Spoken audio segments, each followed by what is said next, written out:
یا الہی بخش دے سید کو روز حشر تو۔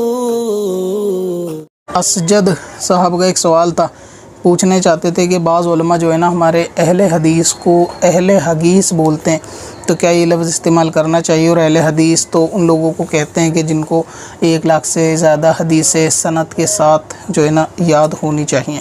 تو اہل حدیث تو واقعی میں ان کو کہتے ہیں کہ جو علم حدیث کا گروہ ہوتا ہے اس کو اہل حدیث کہتے ہیں، یعنی محدثین جس کو آپ کہتے ہیں۔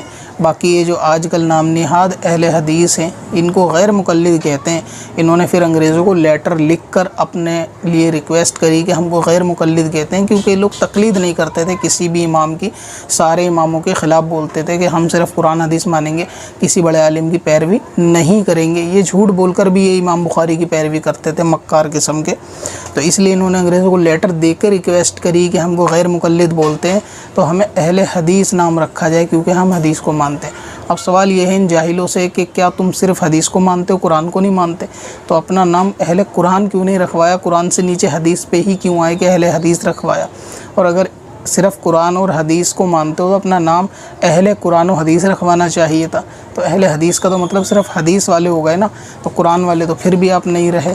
تو اس طریقے سے جو ان کو اہل حدیث کہا جاتا ہے اس سے مراد وہ محدثین کی جماعت نہیں ہوتی، بلکہ یہ جماعت خبیثہ ہوتی ہے جو موجودہ وقت میں اہل نام نہاد اہل حدیث ہیں، جو صرف نام کے اہل حدیث ہیں اور حقیقت میں نہ حدیثوں کو صحیح سے جانتے ہیں نہ اس کا علم رکھتے ہیں، اور بہت ساری حدیثیں جو اپنی مطلب کی ہوتی ہے لے لیتے ہیں، مطلب کی نہیں ہوتی اس کو چھوڑ دیتے ہیں۔ مثال کے طور پہ رفع دین کرنے پہ زیادہ شور مچاتے ہیں، زیادہ اچھلتے ہیں کہ صرف رفع دین ہی کرنی چاہیے، جیسے کہ سارا اسلام رفع دین کے اوپر ہی ٹکا ہوا ہے۔ اور سجدے میں بھی رفع دین کے بارے میں وہابیوں کے علماء نے کہا ہے کہ صحیح حدیث ہے، اور سجدے میں آپ کو کوئی رفع دین کرتا ہوا قعدے میں نہیں ملے گا۔ اسی طرح یہ لوگ آپ کو رکوع میں یا قعدے میں بیٹھ کے رفع دین کرتے ہوئے نہیں ملے گا، صرف قیام میں رفع دین ان کو دکھتا ہے اور وہ کرتے، تو ان کو اہل حدیث کہہ سکتے ہیں۔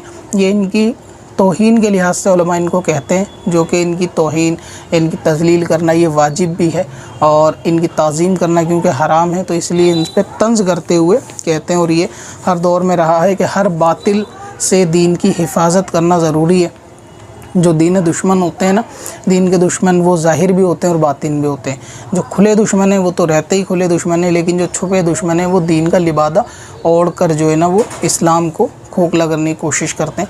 اور حدیثوں کے اندر اس کی بہت صراحت وضاحت بھی کر دی گئی ہے نبی پاک نے کہ دین کا لبادہ اوڑھ کے کچھ لوگ ایسے آئیں گے کہ ہاتھ میں ان کے قرآن ہوگا، اور اپنے سوا تمام کو مشرکین بولیں گے، جبکہ جن کو وہ قتل کریں گے وہ مسلمان ہوں گے اور وہ ان کو مشرک بول کر قتل کریں گے۔ تو یہ بعد میں عرب میں دیکھنے کو بھی آپ کو ملا ہوگا نظارہ، وہ جو ترکی کے علماء کو قتل کر کے غیر عربی جو وہاں پہ حکومت ہوئی، جو آج بھی حکومت جاری ہے وہابیوں کی، جس کو لوگ یہ سمجھتے ہیں کہ شاید یہ عرب نسلیں ہیں یا عربوں کی اولاد ہے، جبکہ ایسا نہیں ہے، کہ وہ اجمی ہیں کہ جنہوں نے آ کر جنگ کے تحت قبضہ کرا، قبضہ کرنے کے بعد ان کی حکومت وہاں ہے، اور جو عربی لوگ تھے وہ یہ نہیں ہیں آج کے وہابی۔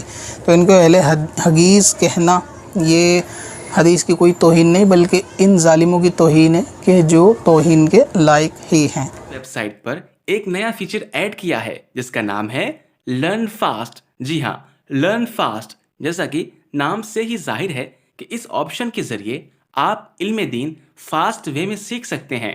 اس فیچر میں ای میل پر پوچھے گئے لوگوں کے سوال جواب کو ایڈ کیا جاتا ہے۔ کب سے اپنی خطاؤں کا شمارا جائے گا،